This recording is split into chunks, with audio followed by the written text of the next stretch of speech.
성경을 압축하면 요한복음만 남는다고 합니다. 聖書をまとめるとヨハネの福音書だけが残るそうです。 요한복음을 압축하면 뭐만 남을까요? さらにヨハネの福音書をまとめると何が残るでしょうか。 그렇죠. 3장 16절입니다. そうですね、3章16節が残ります。 우리 한번 다 같이 읽어볼까요? 一緒に読んでみたいと思います。 시작. 하나님이 세상을 이처럼 사랑하사 독생자를 주셨으니 이는 그를 믿는 자마다 멸망하지 않고 영생을 얻게 하려 하심이라. 아멘. 이 3장 神は実にその一人子をお与えになったほどに世を愛された。それは御子を信じる者が一人として滅びることなく永遠の命を持つためである。 이 3장 16절을 또 압축하면 뭐만 남는지 아십니까? この3章16節をさらにまとめると何が残るかご存知ですか？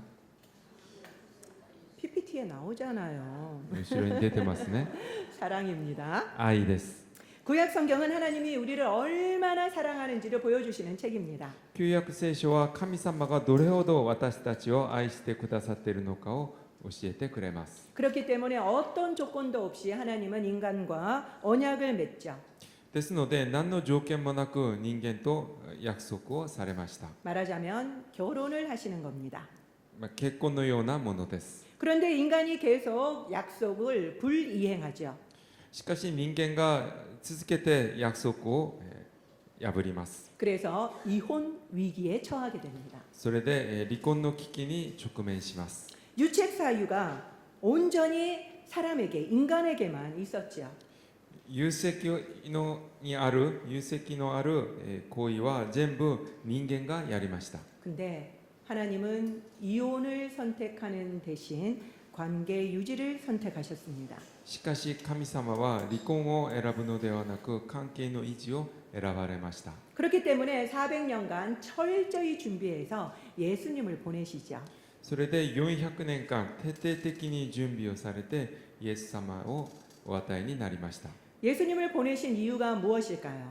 イエス様を送ってくださった理由は何でしょうか。 오늘 본문 3장 16절에 나옵니다. 今日の本文ヨハネの福音書3章16節に理由が出ています。 바로 하나님이 우리를 버리는 순간 우리가 망하기 때문에 예수님을 보내신 거예요.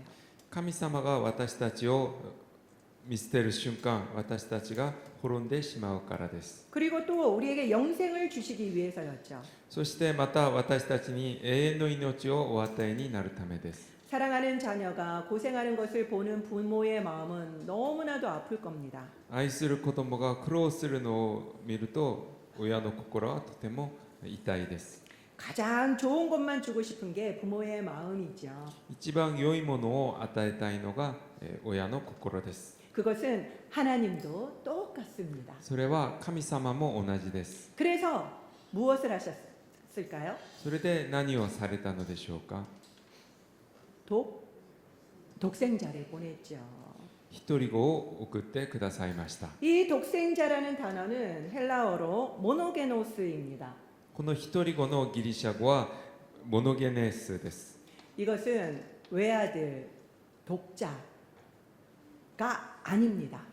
しかしこれは一人子という意味ではありません。 이것은 바로 같은 종류라는 뜻입니다. これは同じ種類のものという意味です。 그러니까 이 본문은 하나님이 나와 같은 종류, 그러니까 하나님과 같은 종류를 보내셨다라는 뜻이에요. ですのでこれは神様が神様のような同じ種類のものを送られたという意味です。 하나님과 같은 종류가 무엇입니까? 즉 하나님이라는 거죠. 神様のようなもの、それはすなわち神様です。 그래서 바로 하나님이 오셨다라는 말입니다. それで神様が来られたという意味です。 그래야지 인간을 구원할 수 있었기 때문이죠. そうしないと人間を救うことができなかったからです。 이 예수님에 대한 책이 바로 복음서입니다. このイエス様について書かれた本が福音書です。 복음은 헬라어로 무엇입니까? 福音はギリシャ語で何でしょうか。 아, 벌써 남았나 보네요. 너무 대답이 잘 나오네요. 유앙겔리온이죠.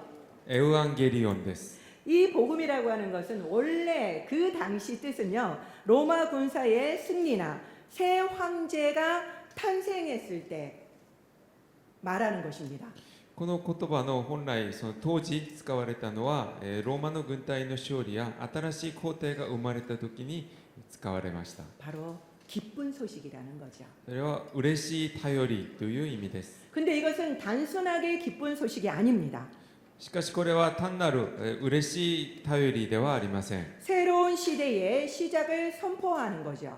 新しい時代の始まりを宣言する言葉です。 이거는 정치적이고 공식적인 언어였습니다. これは政治的で公式的に使われた言葉です。 그래서 이 복음이라는 단어는요, 기독교에서 나온 단어가 아니에요. ですのでこの福音という言葉はキリスト教で使い始めた言葉ではありません。 이런 정치적인 단어를 기독교가 차용한 겁니다. この政治的な言葉をキリスト教で借用して使ったのです。 그 말은 우리의 황제는 바로 로마의 황제가 아니라 예수 그리스도다라는 선포이죠. これはすなわち私たちの皇帝はローマの皇帝ではなくイエス・キリストだという意味です。 이것이 바로 기쁜 소식이라는 의미였습니다. これが嬉しい頼りの意味です。 그런데요, 당시 유대는 로마의 식민지였습니다. しかし当時ユダヤは、ローマの植民地でした。 근데 로마는 황제를 숭배했었죠.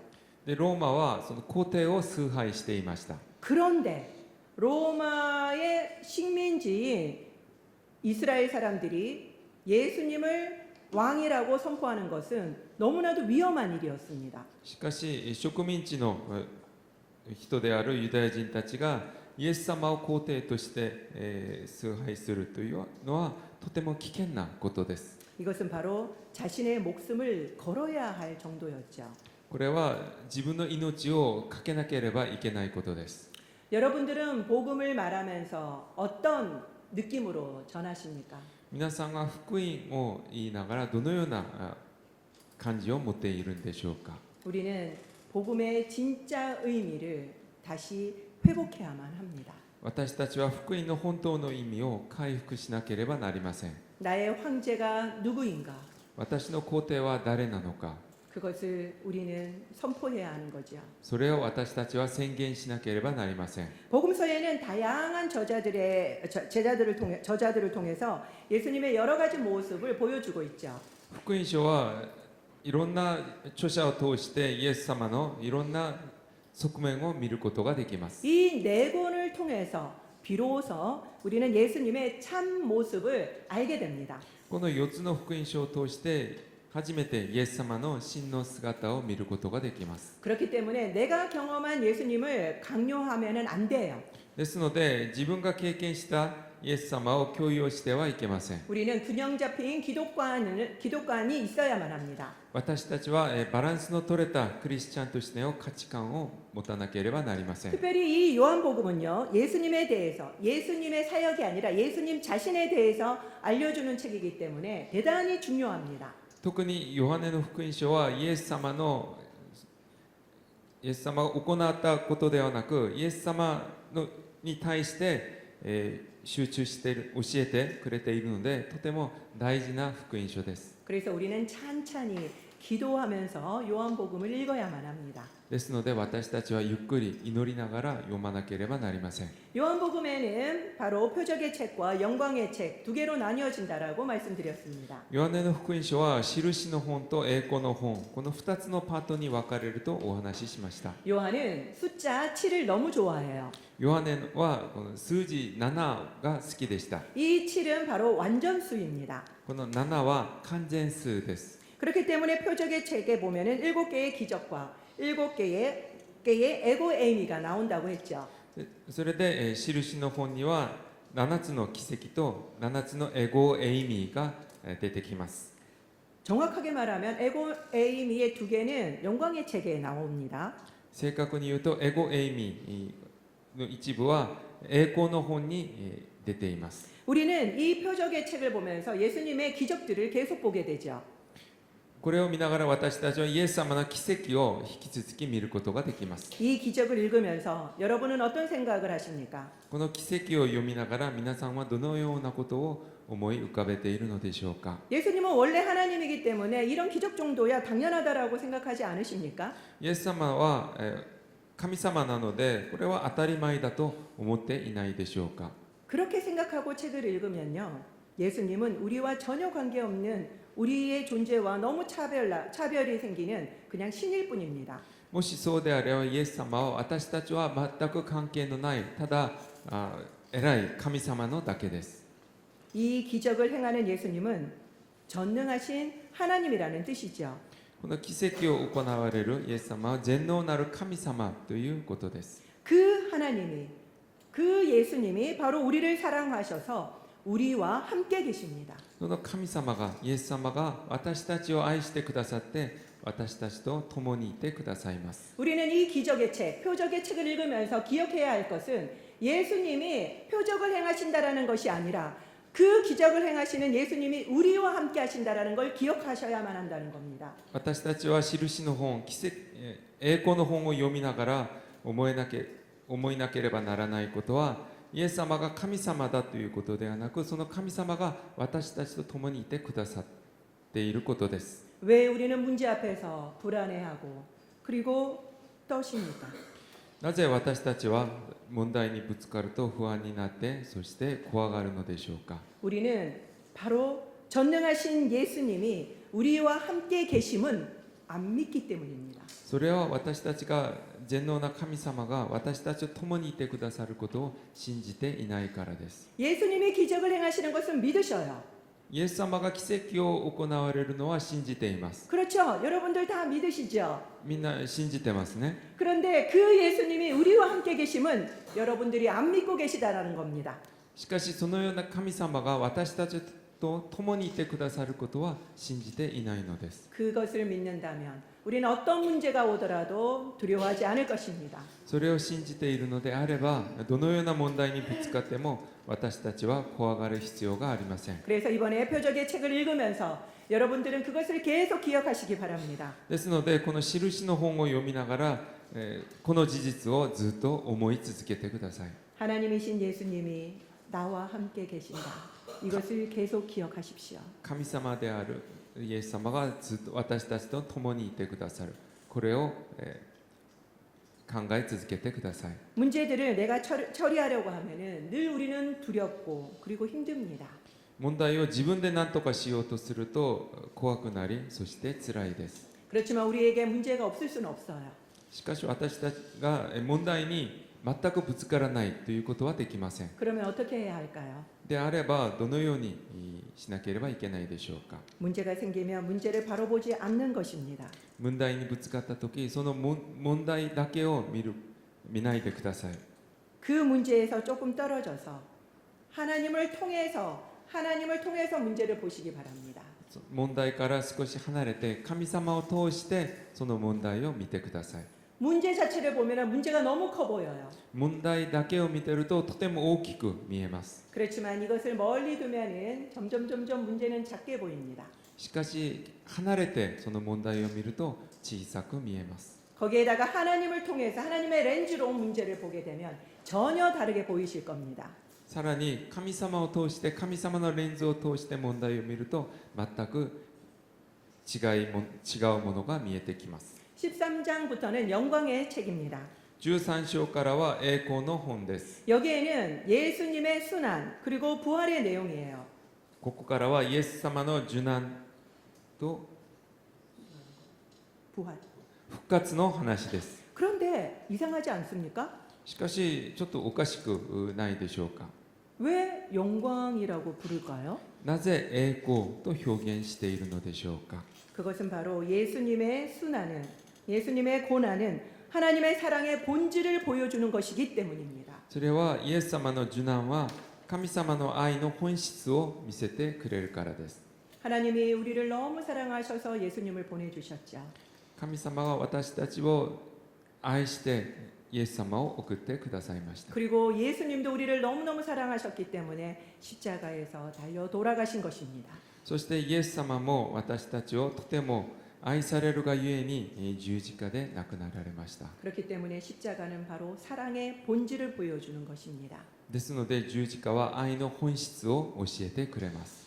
13장에서 16장은 예수님의 고별사입니다. 13章から16章はイエス様のお別れの挨拶です。 여기에는 세족식부터 시작해서 성령에 대해서 설명을 많이 해주고 있습니다.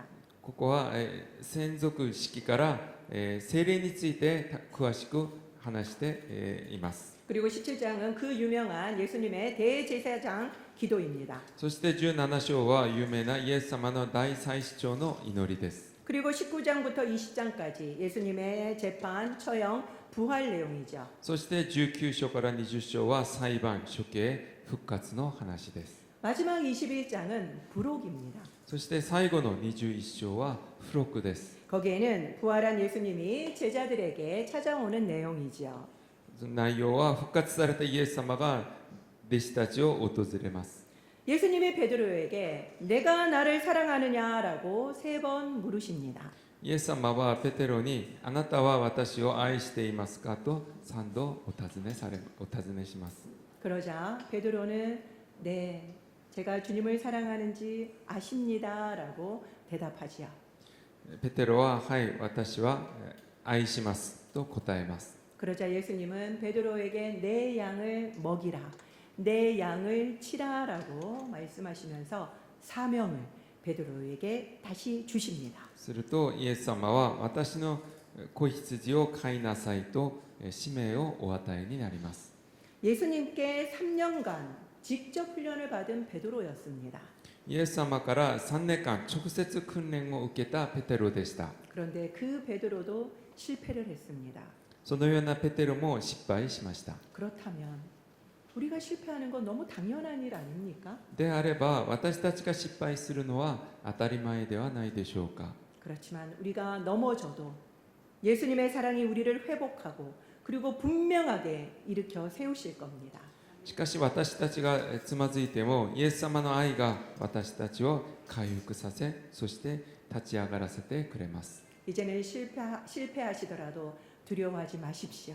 これからは失敗しても怖がらないでください。 그냥 일어나기만 하시면 됩니다. 立ち上がればいいです。 그래서 우리는 이 사랑을 전해야만 하죠. それで私たちはこの愛を伝えなければなりません。 한 영혼에 대한 사랑을 우리는 회복해야만 합니다. 一人の魂に対する愛を回復しなければなりません。 지난 목요일 밤에 저희 집 강아지 메리가 갑자기 흰 토를 하면서 오른쪽으로 고개가 완전히 돌아가고 균형을 못 잡고 쓰러지더라고요. 先週、私たちにいる、子犬のメリーが突然、何かをこう戻してで倒れて、歩けなくなりました。 병원이 문을 닫을 시간이어서 급히 메리를 안았는데 뒷다리가 접혀지지를 않는 거예요. 病院が閉まる時間だったので急いでメリーを抱いたんですけど後ろの足が曲がらなくなっていました。 저희 남편이 지금 송도에서 살고 있지 않습니까? 旦那は今ソンドに住んでいます。 그래서 저는 운전을 못하니까 차가 없어서 병원까지 이 메리를 안고 걸어갔습니다. 私は車がなかったのでこのメリーを抱いて病院に行きました。 병원에서 뇌에 이상이 있는 것으로 보인다라고 이야기를 했습니다. 病院で脳に異常があるように見えると話しました。 곧 추석 연휴기 때문에 진찰을 해줄 수 없다라고 다른 큰 병원에 가라고 하는 겁니다. 추석連休に入るのでここでは診療ができないのでもっと大きい病院に行きなさいと言われました。 약이라도 달라고 기다렸지만 끝내주지 않았습니다. 薬でも、出してくださいと言ったんですけどもらえませんでした。 남편에게 연락했지만 어차피 뇌의 문제는 이런 치료는 의미가 없다고 그냥 집으로 돌아가라고 했습니다. で旦那に連絡したんですけど脳に異常があれば何か薬で何とかできるものではないのでもう諦めて家に帰りなさいと言われました。 그렇지만 저는 검사라도 해야 되지 않겠냐며 택시를 잡고 큰 병원으로 가려고 했습니다. しかし私は、検査でもした方がいいと思ってタクシーに乗って行こうとしました。 택시를 탔는데 아저씨가 메리를 보더니 내리라고 야단을 치시는 겁니다. でタクシーに乗ったんですけどその運転手さんがそのメリーを見て、降りてくださいと怒鳴りました。 아마 개를 싫어하는 분이신 것 같아요. 多分その犬が苦手な人だったと思います。 근데 제가 정말 어쩔 수 없어서 멍하니 서 있었습니다. ででもあっけに取られてどうすればいいとぼーっとしていました。 그래서 어쩔 수 없으니까 이 메리를 안고 그 큰 병원까지 30분간을 걸어갔습니다. で仕方なくそのメリーを抱いて約30分間歩いて大きい病院に行きました。 여러분들도 아기를 안아보셔서 알지요. 아무리 가벼워 보이해도 계속 안으면 아픕니다. で皆さん赤ちゃんを抱いてみたことのある方は分かると思うんですが、で軽くてもずっとこう抱き続けると疲れます。 그런데 계속하면서 예수 그리스도의 이름으로 나을지어다라고 계속 선포를 하면서 30분간을 걸어갔습니다. で歩きながらイエス・キリストの皆において治れと宣言しながら祈りながら行きました。 그런데 갑자기 뒷다리가 접혀지는 거예요. で突然後ろのこう足が、畳めるようになりました。 병원에 도착해서 진료를 받았는데 피 검사를 일단 해보자고 합니다. 病院に着いたんですけど、まず血液検査をしてみましょうと言われました。 그 비용이 거의 90만 원이었습니다. その費用が約9万円、90万ウォンぐらいでした。 그리고 영상 촬영과 MRI까지 포함하면 200만 원이 넘는 거예요. で映像と MRI まで撮るともう20万超えです。 다시 남편에게 전화를 했습니다. それで再び旦那に電話をしました。 결과는 아시겠죠? 結果は分かるんですよね。 당장 집에 가라고 했습니다. もう直ちに家に帰れと言われました。 그래서 다시 메리를 안고 집에 왔죠. それで再びそのメリーを抱いて家に帰ってきました。 근데 제 마음에 메리가 완전히 나을 거라는 생각이 들었습니다. しかし私の思いではメリーは治るという確信がありました。 그리고 집에 도착해서 메리를 내려놓는데 정상인 겁니다. でそれで家に帰ってそのメリーを家に置いたんですけど、家に着いてみたら全く正常でした。 믿겨지지가 않았습니다. 信じられませんでした。 저의 기도에 응답해 주신 하나님께 너무 감사해서 그날 저는 침대에서 계속 울었습니다. 私の祈りに応えてくださった神様にも感謝して、その夜ずっとベッドで泣きました。 그리고 이제부터 메리한테 잘해주겠다라고 하나님한테 약속했습니다. そしてこれからはメリーによくしてあげると神様に約束しました。 메리는 16살 노견입니다. メリーはもう16歳でとても、年の取ってる、犬です。 저를 너무너무 좋아하는데 제가 너무 귀찮아가지고 자꾸 못 오게 했거든요. 私が大好きなんですけど、私も面倒くさいからもうあっち行けとずっとそうやってきました。 이번에 회개했습니다. 今回、悔い改めました。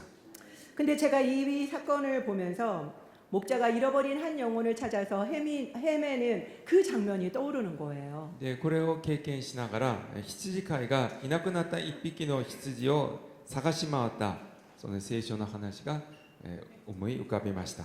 하나님이 이 메리를 통해서 한 영혼이 얼마나 중요한지를 저에게 가르쳐 주시는 것 같았습니다. 神様がそのメリーを通して一人の魂の尊さを教えてくださったと思います。 하나님에게 귀중하지 않은 영혼은 단 한 명도 없습니다. 神様にとって全ての魂が大切です。 요한복음은 마지막 복음서입니다. ヨハネの福音書は福音書の中で一番最後にある福音書です。 예수님이 누군지 알 수 있는 유일한 성경입니다. イエス様がどのような方なのかが分かる唯一の福音書です。 한 주간 이 요한복음을 정말 정독하시면서 예수님을 아시고 믿으시기를 바랍니다.